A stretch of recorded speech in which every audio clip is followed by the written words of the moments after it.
सलाम दोस्तों, स्वागत है आपका हमारे मिथोलॉजिकल सफर के 5वें हिस्से में। पार्ट 1 से पार्ट 4 तक हमने ड्रैगन्स की आग, मरमेड्स के गीत, मेडुसा की नजर, चाइमेरा के रूप और थंडरबर्ड के तूफानों के राज खोले। आपके कमेंट्स से पता चला कि ये किस्से दिल को छू गए। आज एंशिएंट मिथोलॉजिकल क्रीचर्स पार्ट 5 में हम कुछ और अजीबोगरीब मखलूक के राज खोलेंगे जो सदियों से लोगों के जहन में बसी हैं। तो तैयार हो जाइए, लाइक और सब्सक्राइब कर लीजिए और चलिए शुरू करते हैं।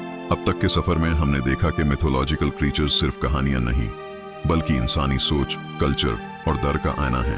पार्ट 1 में ड्रैगन्स और गरुड़ा के शान, पार्ट 2 में मेडुसा और नागा के राज, पार्ट 3 में मिनोटॉर और वेंडिगो के दार और पार्ट 4 में चिमेरा और बंशी के जडू के किस्से सुने। आज हम इस सीरीज को आगे बढ़ाते हैं और बात करेंगे कुछ और आइकॉनिक मखलूक की जो पुरानी दास्तान में छुपी हैं। चलिए इनके राज खोलते हैं। शुरू करते हैं सेंटोर से, जो शक्ति और बुद्धि का अनोखा कॉम्बिनेशन है। ग्रीक मिथोलॉजी में सेंटोर आधा इंसान आधा घोड़ा है। जिस्म घोड़े का, सर इंसान का। यह अक्सर वाइल्ड और रिबेलियस दिखाए गए, लेकिन कुछ जैसे खायरन वाइज और हीलर्स थे। फन फैक्ट, किरोन ने अकिलेज और हरक्यूलिस को ट्रेन किया। सिंबलिज्म, सेंटोर इंसानी नेचर के दो रूप, वाइल्ड और सिविलाइज्ड को दर्शाता है। कल्चरल इंपैक्ट, ग्रीक आर्ट में सेंटोरोमची या सेंटोर बैटल्स बहुत फेमस हैं। थ्योरी, शायद हॉर्स राइडिंग नोमैड्स देखने से सेंटोर की कहानी बनी जो ग्रीक्स को अजीब लगे। क्या सेंटोर रियल हॉर्समैन से इंस्पायर्ड था या काल्पनिक रूप? कमेंट में बताएं। अब बात करते हैं सिरन की, समुंदर की जदुई आवाज। ग्रीक मिथोलॉजी में साइरन्स खूबसूरत औरत के रूप में दिखती हैं, लेकिन पंख या परिंदे के जिस्म के साथ। उनकी आवाज से सेलर्स अपने जहाज तबाह कर देते थे।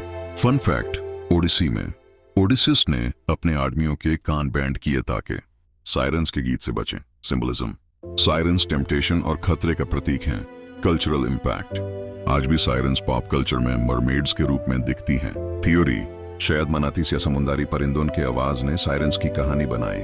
क्या साइरन्स रियल थी या सेलर्स के ख्वाब? कमेंट में राय दें। चलिए मिलते हैं मैंटिकोर से, पर्शियन मिथोलॉजी का खतरनाक क्रीचर। इसके जिस्म शर का, सर इंसान का और दुम बिच्छू का, जो जहरीली सुई से अटैक करता है। फन फैक्ट, मैंटिकोर का नाम पर्शियन शब्द मर्तिचोरा से आया, मतलब मन ईटर। सिंबलिज्म, ये डर और केओस का प्रतीक है।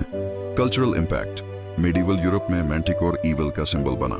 थ्योरी, शायद टाइगर या चीता जैसे जानवर ट्रैवलर्स को अजीब लगे, जिससे ये कहानी बनी। क्या मैंटिकोर रियल क्रीचर का रूप था या डर पैदा करने की कहानी? कमेंट में बताएं। अब बात करते हैं पर्शियन मिथोलॉजी के सिमुर्ग की, रूहानी शक्ति का प्रतीक। यह विशाल जदुई पक्षी सदियों जीता है और दुनिया का इल्म रखता है। फन फैक्ट, सिमुर्ग ने पर्शियन हीरो जल को अपने पंखों में पलकर बचा लिया। सिंबलिज्म, यह विजडम और प्रोटेक्शन का सिंबल है। कल्चरल इंपैक्ट, सिमुर्ग शानमे जैसी पर्शियन लिटरेचर में अहम है।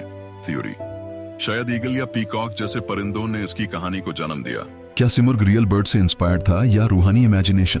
कमेंट में बताएं। तो दोस्तों, यह था पार्ट 5 का सफर। सेंटोर के ड्यूअल रूप, साइरन के गीत, मैंटिकोर के दार और सिमुर्ग के इल्म। ये मखलूक इंसानी कल्चर का हिस्सा हैं। आपको कौन सा क्रीचर पसंद आया?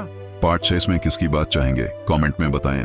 वीडियो पसंद आई तो लाइक, सब्सक्राइब और बेल आइकॉन दबाइए। मिलते हैं अगले वीडियो में। क्यूरियस रहिए, किसे एक्सप्लोर कीजिए। अलविदा।